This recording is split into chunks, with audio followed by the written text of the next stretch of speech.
एक गांव में पारो नामक एक गरीब विधवा रहती थी। उसका एक पुत्र था। वह इतनी गरीब थी कि घर में 4 बर्तन भी ढंग के न थे। लड़का भी छोटा था।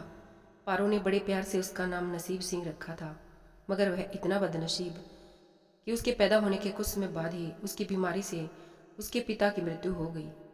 पारो घरों में चौका बर्तन आदि करके उसे पाल रही थी। उसे पक्का विश्वास था कि नसीब सिंह बड़ा होकर उसके सारे संकट दूर कर देगा और उसका बुढ़ापा चैन से गुजरेगा। इसी आस में रात दिन मेहनत करके वह अपने बेटे को पाल रही। नसीब सिंह था तो छोटा, किंतु समझदार बहुत था। संयम और धीरज की उसमें कहीं कमी न थी। किसी भी बात को गहराई तक जानने की उसमें प्रबल उत्सुकता रहती थी। एक दिन उसने अपनी माँ से पूछा कि माँ, हम इतने गरीब क्यों हैं? यह सब तो ईश्वर की मर्जी है बेटे, दुखी स्वर में पारो ने कहा। सब नसीब की बात है। मगर नसीब सिंह यह उत्तर पाकर संतुष्ट न हुआ। वह बोला, ईश्वर की ऐसी भी क्या मर्जी बेटा, यह तो ईश्वर ही जाने। अगर ईश्वर ही जाने तो ठीक है, मैं ईश्वर से ही पूछूंगा कि हम इतने गरीब क्यों हैं। बताओ माँ, बताओ कि ईश्वर हमें कहाँ मिलेगा। पारो तो वैसे ही परेशान रहती थी, अतः उसकी बातों से उकता कर उसने कह दिया कि वह जंगलों में मिलेंगे, लेकिन तुम वहां न जाना। लेकिन नसीब सिंह ने दिल ही दिल में उसी क्षण इरादा बना लिया कि वह ईश्वर को ढूंढेगा और पूछेगा कि आखिर हम इतने गरीब क्यों हैं। एक दिन वह जंगल की ओर चल दिया। जंगल घना और भयानक था। चलते चलते नसीब सिंह बुरी तरह थक गया, मगर भगवान की परछाई भी उसे दिखाई न दी। अतः वह थक हार कर पत्थर की एक शिला पर जा बैठा और सोचने लगा कि भगवान तो यहाँ कहीं नहीं है, आखिर गरीबी दूर कैसे हो। तभी संयोगवश मृत्युलोक का भ्रमण करते करते शिव पार्वती उधर से आ गुजरे। उन्होंने बच्चे को वहां बैठे देखा तो उन्हें बड़ा अचरज हुआ कि यह अबोध बालक इस बीहड़ जंगल में बैठा क्या कर रहा है। भगवान शिव ने बालक से पूछा, तुम कौन हो बालक, और इस जंगल में बैठे क्या कर रहे हो? मैं ईश्वर को ढूंढ रहा हूँ। ईश्वर को? पार्वती चौंकी और पूछा, मगर क्यों? ईश्वर से तुम्हें क्या काम है? मैं उनसे पूछना चाहता हूँ कि हम इतने गरीब क्यों हैं, दूसरों की तरह हम पर भी भाग्य की कृपा क्यों नहीं है। निर्भीक सिंह ने निर्भीकता से उत्तर दिया। माँ पार्वती और भगवान शिव उस बच्चे का साहस देखकर बहुत प्रसन्न हुए। माँ पार्वती तो करुणा की सागर हैं। उन्हें उस बच्चे पर बड़ी दया आई और भगवान शिव से मुखातिब होकर बोली कि हे प्रभु, इस बालक का कुछ कीजिए। हम कुछ नहीं कर सकते पार्वती, क्योंकि इसके भाग्य में यही सब लिखा है। भाग्य देवता के लेख के अनुसार इसे ऐसा ही जीवन भोगना है। नहीं नहीं स्वामी, आपको कुछ करना ही होगा। माँ पार्वती हट करने लगी। जिद न करो पार्वती, यदि हम उसे कुछ दे भी देंगे तो वह उसके पास नहीं रुकेगा। इसे वैसा ही जीवन जीने दो जैसा भाग्य देव चाहते हैं। नहीं प्रभु, इसकी गरीबी दूर करने के लिए आपको इस पर कृपा करनी होगी। जब माँ पार्वती जिद करने लगी तो भगवान भोले शंकर ने बच्चे को एक हार दे दिया। हार पाकर नसीब सिंह बहुत प्रसन्न हुआ और खुशी खुशी अपने घर को चल दिया। माँ पार्वती संतुष्ट थी कि उन्होंने एक अबोध बालक की मदद की और अब वह खुशी के दिन बिताएगा। लेकिन त्रिकालदर्शी भोले बाबा जानते थे कि यह हार उसके पास रहेगा ही नहीं। चलते चलते नसीब सिंह के पेट में अचानक दर्द उठा और वह सोच के लिए इधर उधर देखने लगा। उसने शिव का दिया हुआ हार पत्थर की एक शिला पर रख दिया और झाड़ियों के पीछे चला गया। तभी एक चील कहीं से उड़ती हुई आई और उस हार को उठाकर उड़ गई। अरे मेरा हार! सब कुछ भूलकर लड़का चील के पीछे भागा, मगर कब तक वह चील का पीछा करता, कैसे पकड़ता उसे। एक आध बार पत्थर उठाकर उसने चील को मारने की कोशिश की, किंतु चील अधिक ऊंचाई पर थी। कुछ ही पलों में चील उसकी नज़रों से ओझल हो गई और वह बड़ा दुखी हुआ और रोते रोते अपने घर की ओर चल दिया। घर पहुंचकर उसने माँ को सारी बात बताई, मगर पारो को उसकी बात पर बिल्कुल भी विश्वास न हुआ। हाँ, उसकी बात सुनकर थोड़ी सी उदास अवश्य हो गई, लेकिन नसीब सिंह माँ की उदासीनता देखकर हतोत्साहित नहीं हुआ। उसने मन ही मन निर्णय किया कि वह कल फिर जाएगा और भगवान शिव पार्वती को अपनी विपदा सुनाएगा। उसका विश्वास था कि भगवान शिव उस धूर्त चील को अवश्य ही दंड देंगे। भगवान शिव ने पार्वती से कहा, देखो, उसके पास कल वाला हार नहीं रहा।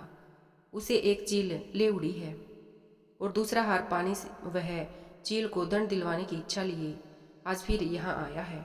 पार्वती देवी ने फिर भगवान शिव से प्रार्थना की, आप चाहे चील को दंड दें या न दें, किंतु उस लड़के की सहायता करके उसकी निर्धनता अवश्य दूर करें।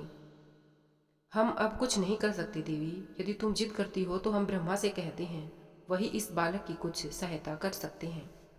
कहकर भगवान शिव ने ब्रह्मा जी को बुलाया और सारी बात बताकर आग्रह किया कि आप ही इसकी कुछ मदद करें। तब ब्रह्मा जी ने लड़के को हीरे की एक अंगूठी दे दी। लड़के ने अंगूठी जेब में रखी और खुशी खुशी अपने घर चल दिया। उसने सोच लिया था कि वह अब एक पल के लिए भी अंगूठी को अपने से अलग न करेगा। चलते चलते अचानक उसे प्यास लगी। वह सरोवर के किनारे पहुंचा और जैसे ही वह चुल्लू भर कर पानी पीने के लिए झुका, वैसे ही उसकी जेब से अंगूठी निकलकर पानी में जा गिरी। और इससे पहले कि वह कुछ समझ पाता, वह एक मछली आई और उसे निकल गई। नसीब सिंह फिर रोते रोते घर आया और माँ को सारी बात बताई। बेटा, जब तक भाग्य में नहीं है तब तक कोई भी चीज़ नहीं रुकेगी, माँ ने उसे दिलासा देते हुए कहा। जब भाग्य देवता खुश होंगे तो मिट्टी भी सोना बन जाएगी, मगर इस प्रकार किसी के देने से हमारी गरीबी दूर नहीं होगी। उसे समझाकर माँ अपने कामों में लग गई, मगर नसीब सिंह भी हार मानने वाला नहीं था। उसने मन ही मन सोच लिया था कि वह कल फिर जाएगा। तीसरे दिन वह फिर जा पहुंचा। शिव और पार्वती उसका यह साहस देखकर बहुत खुश हुए। शिव जी ने इस बार ब्रह्मा जी के पास जाकर बात की कि वह लड़का तो बड़ा साहसी है, उसका कुछ उद्धार किया जाना चाहिए। तब ब्रह्मा जी ने सलाह दी कि हमें भगवान श्री हरि के पास जाना चाहिए, वही इसका कोई हल बताएंगे। अतः वह श्री हरि के पास जा पहुंचे। पूरी बात सुनकर भगवान विष्णु ने नसीब सिंह को कुछ हीरे दिए। हीरे पाकर वह बहुत खुश हुआ और इस बार बिना कहीं रुके उसने सीधे अपने घर जाने का निश्चय किया, क्योंकि 2 बार उसकी चीजें खो चुकी थी। जब वह घर पहुंचा, माँ घर पर न थी। अतः नसीब सिंह ने हीरे एक लोटे में रखकर कोने में छिपा दिए और माँ को ढूंढने निकल पड़ा। वह मन ही मन सोचने लगा कि अब माँ को किसी के घर काम करने की आवश्यकता नहीं है, अब तो वह भी अमीर बन गई है। उधर पीछे से चोर उसके घर में घुसे और जो भी सामान हाथ लगा लेकर भाग निकले। उस सामान में लोटा भी था जिसमें हीरे रखे थे। जब वह माँ के साथ वापस आया तो देखा कि हीरे गायब थे। इतना ही नहीं, घर का दूसरा सामान भी गायब था। अब तो उसकी माँ को बहुत गुस्सा आया। वह बोली, क्यों मुझे नई नई कहानियां सुनाकर पागल बनाता जा रहा है?